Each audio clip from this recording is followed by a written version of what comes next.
بسم الله الرحمن الرحیم په 1/1/2019 باندې تاریخ ول اسماعیل سنگ نه سیندې پړه د پپړه متانه کې ریپورت کو چې زه او زما ملګری سجاد علي موږ په موټر سایکل باندې د پیښور نه راتلو کلی دا چې سرویس روډ او آباد شابړی ته ورسېدو نو دا ځکه چې موږ د 15 کسان به مصلی راووتل او هغه زموږونه 50000 روپۍ او 2 موبایل واغېستل.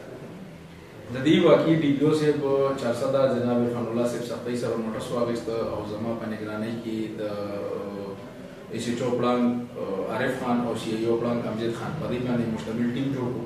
دې کې موږ مختلفو زاویو سره تفتیش وکړو. په دې کې موږ دوه ملزمان زاهد علي ولد خان ولی سیکنا عبدالرشید کورونه پلان او شاهد الله عرف محامه ولد اول خان سیکنا ډاګ وال نیساتا دا دوم پکې گرفتار کړل په وقوع کې چې دوی کوم کلاشینکوف او کومه دماغه استعمال کړي و هم د دوی نه ریکور شو او د وقوعي چې کوم پیسې دی والی وي هغه د دوی نه 30000 روپۍ ریکور شو. دې کې دوی دوران انټروګیشن د خپل نورو ملزمانو او مرګرو نامې هم خولي دي. په هغې کې موږ لګیا یو انشاءالله ډېر زر به هغه هم ګرفتار شي.